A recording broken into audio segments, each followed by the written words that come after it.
السلام عليكم ورحمة الله وبركاته. اللهم صل وسلم وبارك على سيدنا محمد وعلى آله وأصحابه أجمعين.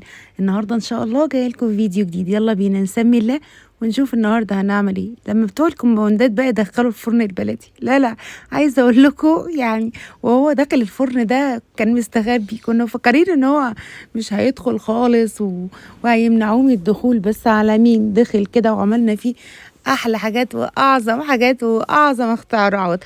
عايزه اقول لكم لو الفرن ده مش عندي كان بقى وضعي صعب جدا جدا. انا بحب كل حاجه تبقى عندي يعني فرن كهرباء، فرن بلدي، بصوا اعمل بمزاج بقى يعني. واحب كده اقعد بقى واعمل عيش واعمل سمك وكل حاجه. تعالوا شوفوا بقى النهارده هنعمل ايه. النهارده هنشوي السمك الحلو قوي اللي قدامكم ده، ونعمل بقى برام رز كده تحفه تحفه بلبن كده بقى، بلبن بخيره يعني، لبن جايبينه من البلد كده، لبن يعني بوشه بكل حاجه، يطلع شويه الرز معاكي تحفه.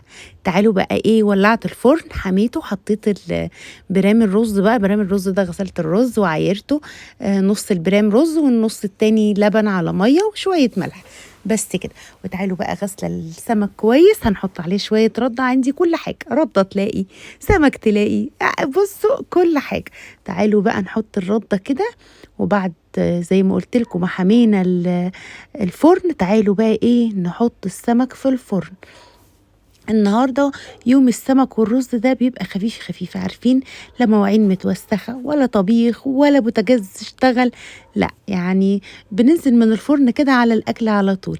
تعالوا بقى نعمل التمليحه مع بعض. انا هنا عامله دقه كده وبعينها في التلاجة واخد منها، يعني بخلط في الخلاط توم وشطه خضره وحمرة وعليهم ملح.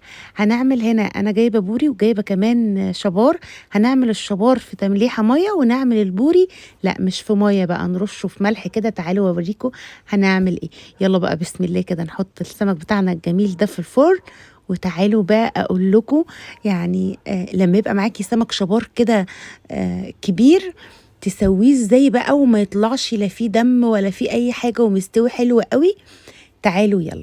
بس واحنا كده بنعمل السمك هنعمل كمان السوداني. هتقولي انت كمان متاخره في السوداني، معلش في حاجات كده انا اتاخرت فيها. ما اتاخرتش، بس احنا سيبنا بيتنا ومشينا رحنا البلد، وبعدين قلت لما اجي من البلد بقى اعمل لهم هم يعني اما اعمل لهم بقى يعني اعمل لهم حاجات العيد اللي باقيه. تعالوا بقى نشوف انا عملت السوداني ازاي. جبت السوداني فضيته في الصينيه، وجبت كده كوبايه فيها ميه وشويه ملح حلوين حلوين قوي يعني، ودوبت الملح في الميه، وبعدين ايه رشيت الميه بالملح على السوداني كده. تعالوا الاول بقى احطه فوق الفرن كده لحد ما اخلص بس شوي السمك وعمل الرز، وتعالوا كمان ايه نبقى نحمر السوداني بعديهم. بصوا بقى كده انا خلاص بصوا بقى البتنجانه، لا انا مش ناسي حاجه يعني، كل حاجه موجوده. تعالوا بقى نقلب السمك كده على الناحيه التانية، لان الناحيه دي احمرت خلاص. انا بصوا ملاحظين بعمل كده بخشبتين، عندي عصايه فرن وكل حاجه، بس بتاعتي طويله قوي فتلاقوها ايه بتزهق شويه. فالخشبتين دول حلوين قوي وبعمل بيهم، ولا حلوين جدا عظام يعني. تعالوا زي ما قلت لكم نقلب على الوش التاني كده ونحط بقى ايه للبوري. هحط كده كيس نظيف، وبعدين احط الدقه بتاعتي واعصر ليمون، ولما نطلعهم بقى نطلعهم على الدقة دي ونلفهم كده يبقوا حاجة حلوة جدا. بس زي ما قلت لكم ما بعملش الشبار في كده، انا بعمل الشبار في تمليحة مية مش تمليحة جافة كده. تعالوا بقى خلاص السمك بتاعنا استوى. بس بصوا انتم ملاحظين ان انا موقفه السمك بقى ايه، جيت وقفته كده في اول الفرن على بطنه. ده بقى خطوه مهمه جدا للسمك الشبار الكبير معاكي والبوري وكل حاجه.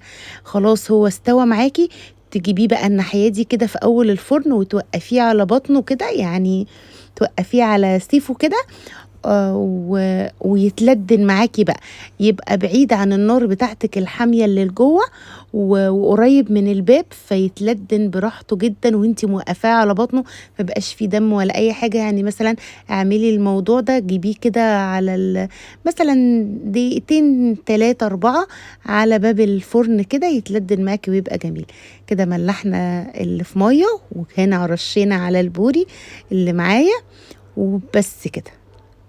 كده بقى السمك بتاعنا جاهز وتحفة خالص خالص. تعالوا بقى اوريكم برام الرز عامل ازاي. تعالوا الاول نطلع البتنجانه، ما ننساهاش، دي اهم حاجه في الموضوع. تعالوا بقى نطلع برام الرز ونشوفه بقى خطير ازاي. تخيلوا بقى لو انا ما عنديش الفرن ده، هعمل صاجه تحت وادخن البيت كله، يبقى ريحته سمك، ومش هعمل في الوقت القياسي ده خالص. تعالوا بقى نطلع الرز بتاعنا الخطير، بسم الله ما شاء الله، في احلى من كده؟ تعالوا بقى كلوا معانا. يلا بينا بقى نعمل السوداني. هوطي النار شوية عن مكان على السمك، وبعدين كده خلي ايدي فيه على طول. انا بدلت بقى، جبت عصاية الفرن الرخمة بتاعتي اللي كنت بكلمكم عنها عشان اطول من جوه، اقلبه كده ويبقى ايدك فيه على طول باستمرار. وشوفي بقى انتوا بتحبوه احمر، بتحبوه يعني نص ونص، احنا بنحب الحباية من جوه حمرا. فانا بقى هحمره كده واظبطه. بصوا واوريكم بقى، تعالوا بقى شوفوا طلع معانا ازاي. يلا بقى كل